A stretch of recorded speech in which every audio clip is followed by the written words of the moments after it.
E se não tem gratidão, pastor, não vai dar certo. Não dá. Na história do povo do Egito, quando o faraó estava pesando a mão sobre o povo, né, Deus resolveu socorrer aquele povo, tirar eles de lá. E o que me deixa bastante atento é a questão da gratidão. Eu lembro muito bem, de dia tinha uma nuvem, né, onde protegia o povo do sol. À noite tinha uma chama para clarear o caminho. Também tinha o maná. As roupas, elas não se desgastavam. Os sapatos cresciam com as pessoas, as roupas cresciam com as pessoas. Então Deus sempre estava dando o suprimento. Mas o coração daquele povo reclamava demais. Era muita reclamação. E a reclamação, a murmuração, ela é comparada muito com a feitiçaria. E a gente não vai conseguir ir para frente, não vai conseguir prosperar enquanto não tivermos um coração grato. Eu, pastor, nas minhas orações, eu peço a Deus, Deus me ajude a ter um coração grato. Me ajude a ter um coração grato. Porque se a minha mente, se eu ficar focando no que eu não tenho, pastor, eu não tenho muita coisa, pastor. Eu não tenho muita coisa, sabe? Eu queria ter tanta coisa, mas eu preciso focar no quê? No que Deus já me deu. No que tudo que Deus já me proveu. De onde eu estava, onde eu estou hoje. Eu não tenho que ficar me comparando, pastor, com as outras pessoas. Eu tenho que me comparar como eu ontem. Como é que eu estava ontem? Como é que eu estou hoje? E o meu passado foi bastante difícil. E Deus fez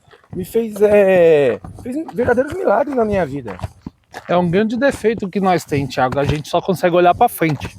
A gente não consegue olhar em volta e nem para trás de onde Deus nos tirou. O povo também que estava... Deus libertou o povo, eles eram escravos, libertou, fez tantos milagres, abriu o mar, sabe, derramava maná do céu, mas ainda assim o povo murmurava.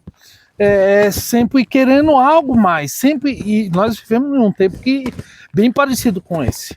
A gente vive sempre desejando algo mais, sempre querendo mais, mas não consegue ser grato pelo que a gente tem. Que nem você falou, a gente não tinha nada. Jó fala sobre isso, a gente saiu nu do ventre de nossas mães e sim, Deus ele preparou tudo pra gente, não deu família, sabe, não deu estabilidade, nos deu uma vida bacana, mas ainda assim a gente nunca tá satisfeito, sempre tá querendo mais. E o povo, quando tava no deserto, era murmuração dia e noite, murmurando. Sim. Por quê? Porque não estava contente, ficava lembrando das coisas boas que tinha no Egito, mas não lembrava que era escravo, né, que era humilhado, que era açoitado, nada disso lembrou. Não lembrou do que Deus fez. Deus tinha feito uma promessa para o povo, mas o povo ainda assim não acreditava na promessa. Né? Deus prometeu coisas grandes, mas ele só pensava no momento que estava vivendo ali, e tipo, no que eles podiam, na escassez que estava vivendo, mas Deus sempre estava suprindo. Um maná diário, né, pastor? Um maná diário. As necessidades diárias. E, pastor, nessa palavra que nós temos, né, que medita na palavra de Deus de dia e de noite, sabe o que aconteceu comigo? Eu estava passando por uma dificuldade, uma situação muito ruim, e eu lembro que um amigo do meu trabalho, pastor, ele simplesmente deu uma palavra positiva para mim. Ele foi lá, eu estava passando por um momento difícil, ele falou assim: ô Thiago, não se esqueça que existem nãos de Deus que são bênçãos na vida da gente. Aquilo para mim fez todo sentido, porque eu não estava onde eu queria estar. Era um momento, eu estava passando por um deserto. E ele falou isso, então eu acredito que naquele momento foi o maná que eu precisava, que era uma palavra pequena. Uma palavra. E ele foi boca de Deus na minha vida. Uma palavra só pode mudar a história, né? Por isso que a Bíblia já fala. Medita na palavra de Deus dia e noite e você vai ver a diferença que isso causa. As pessoas consideram a Bíblia, tem muitos que consideram a Bíblia como um livro comum, mas não, é uma palavra vida que entra dentro da gente e transforma, muda a gente de dentro para fora. Isso nos traz esperança, nos traz força, nos traz vigor e nos faz correr atrás e acreditar na promessa de Deus. E hoje nós estamos de pé por quê? Por conta da palavra de Deus. Estamos rodeados de tanta luta, problema, dificuldade, mas a palavra de Deus sempre está ali, nos guardando, falando, não, calma, filho, permanece na posição, porque tudo vai dar certo. E o povo, quando estava no deserto, não acreditava que Deus tinha preparado uma terra boa para eles. Sim. Por isso que eles murmuravam. Sabe o que eu vejo também, pastor? Como que o maligno trabalha na nossa vida? Ele trabalha na nossa vida, meu irmão. Antes de mais nada, não esqueça de curtir, compartilhar e segue a gente para mais histórias. Deixa seu like aí. Deixa seu like. O maligno, sabe como ele trabalha na nossa vida? É fazer você murmurar, é ele ficar com aquela seta maligna na sua cabeça e fazer a gente murmurar para a gente perder a nossa bênção. E como eu digo, se a gente focar somente no que a gente não tem, é foco na escassez. É verdade. Foca no que Deus fez na sua vida, de onde Deus já te tirou, e foca no que você tem. E a murmuração pode atrasar, né, a bênção de Deus. Porque quando você murmura, você deixa de acreditar no que Deus prometeu. Sim. Todo mundo conhece aqui o Whindersson Nunes, né? O Whindersson Nunes, eu acredito que ele seja do Ceará, e ele chegou a ser o maior youtuber do Brasil. Gente, ele começou somente com o celular. Eu acredito que também não era o celular da maçãzinha da última geração. Ele começou de modo com o que ele tinha. Ou então, a mente dele estava focada o quê? No que ele não tinha. Eu não tenho luz.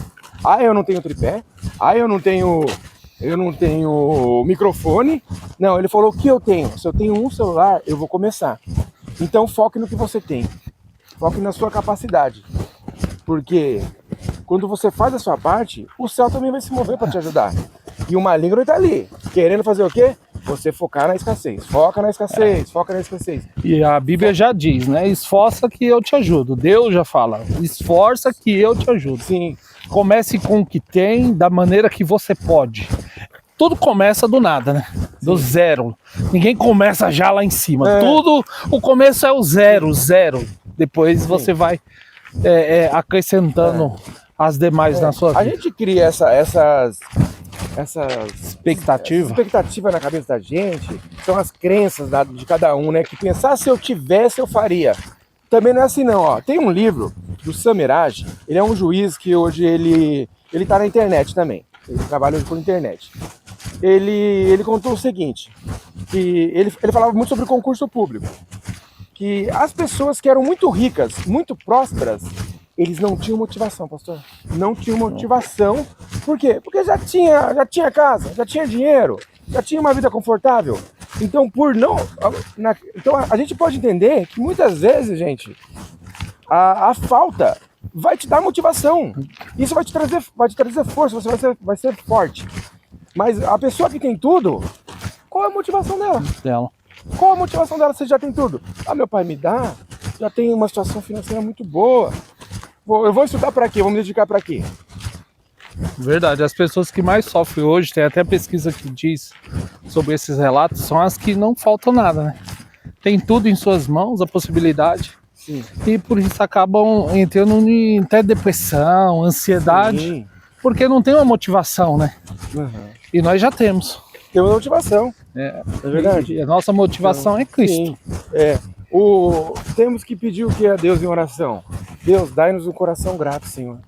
Dá um coração grato, porque lá, como a gente, retomando sobre o pessoal do povo do deserto, eles estavam num sol escaldante, era quente, não tinha conforto, mas o maná diário estava com eles. O maná diário, Deus não deixou faltar. E chegou um momento também que eles começaram a reclamar que o maná diário era meio que um pão, era isso, pastor? Um pão? Era meio que uma farinha de pão, né? Uma farinha de pão que caía do céu, era um milagre diário. Era como se fosse o fubá de hoje. É um fubá? Sim. E chegou um momento que eles começaram a reclamar e falaram assim, ai Deus, a gente precisa comer carne. Quanto tempo a gente não come carne? O Senhor nos tirou do Egito para vir aqui comer pão seco? Daí o que Deus fez? Mandou as codornizes, né? Então... não sentia falta de nada. Não tinha falta, né? Mas as pessoas reclamavam. Então, tenha certeza disso, o maligno, o inimigo de nossas almas, né, pastor? Inimigo de nossas almas. Ele vem trabalhando na nossa mente, querendo que você murmure e querendo que você Não seja grato.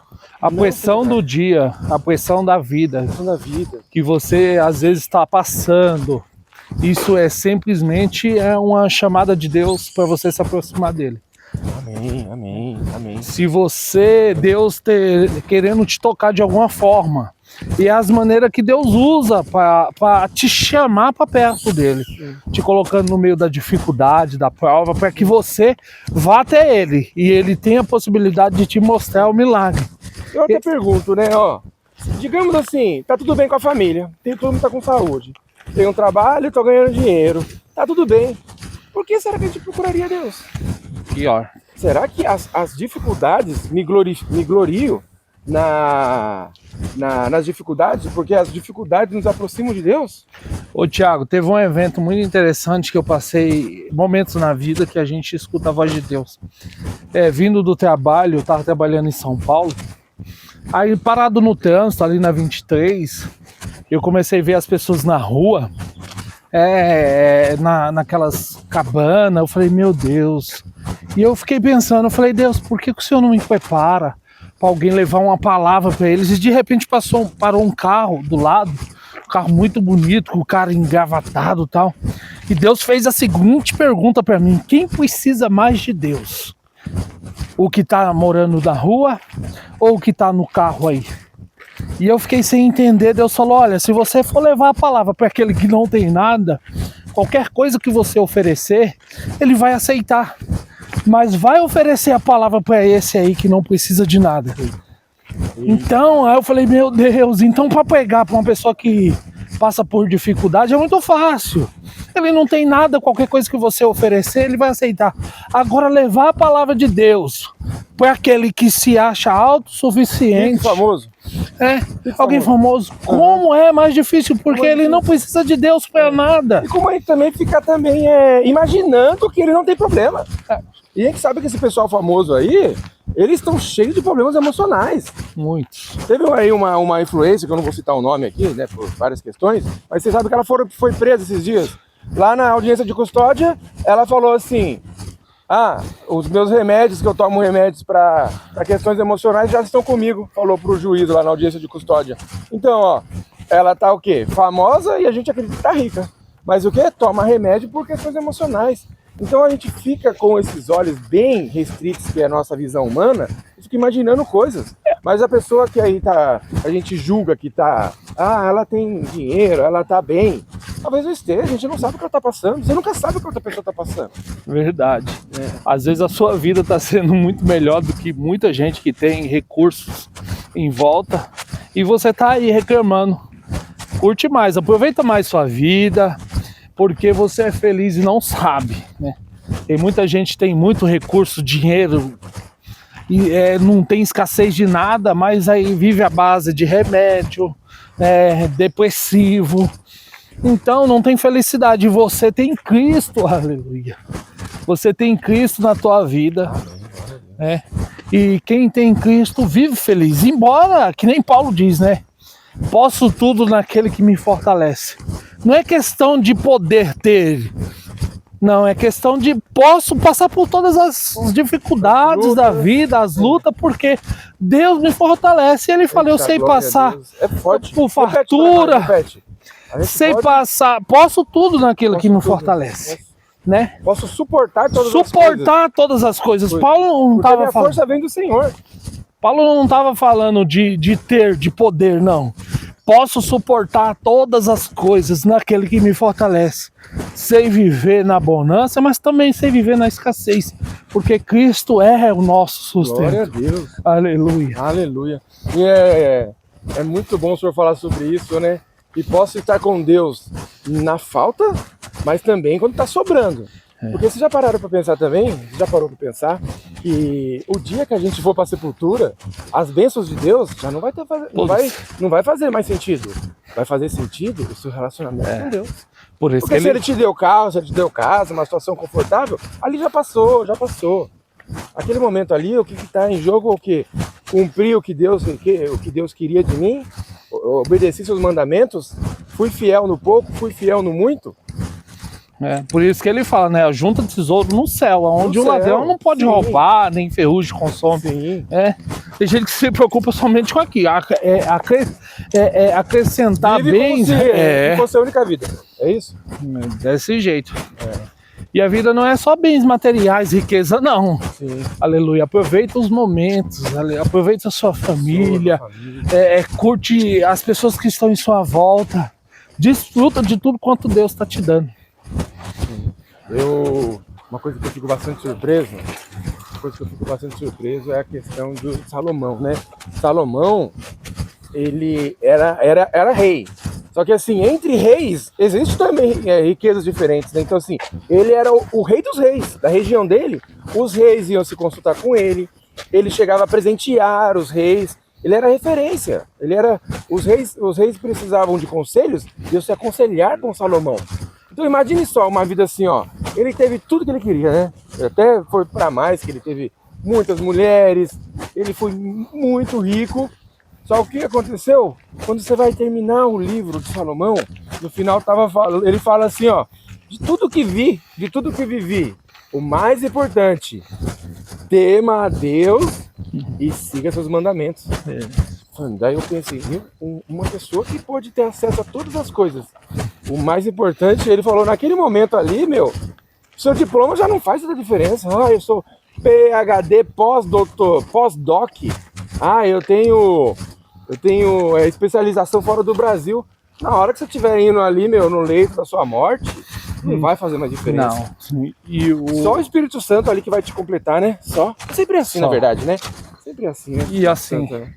a vida é como um sopro, né? Como um sopro. Com a cortina de fumaça que agora aparece e logo desaparece. E a gente acaba deixando ela passar e não desfrutando, não vivendo a vida, né? Quanta gente a gente conhece em nosso meio, nossa volta, que não vê a vida passando, não aproveita, não curte, não vive feliz. Tudo isso é falta de quê? Falta de Deus, porque Deus, ele nos ensina da forma correta de viver e nos ensina também a desfrutar as verdadeiras riquezas que temos em nossas vidas, que são nossas famílias, estar presente, aleluia, em Deus, estar em comunhão com Deus, porque a vida não é só aqui, não. As pessoas acham que a vida é somente essa passagem. Não, aqui é o início de uma vida, porque o Senhor nos prometeu uma vida eterna. E nós cremos nisso e acreditamos nisso, que temos uma vida depois daqui. E nós estamos juntando um tesouro para essa vida que iremos viver depois que partimos, depois que o Senhor nos chamar. Amém, glória a Deus. Vamos ficando por aqui, pastor? Vamos. Não se esqueça, meu amigo, meu irmão, minha irmã, De curtir. deixa o like, E segue o canal. segue o canal, segue a gente aí, ó. Nos ajuda tem aí. muita história. E Deus abençoe a sua vida. Amém. Deus abençoe. Fica com Deus. Até a próxima.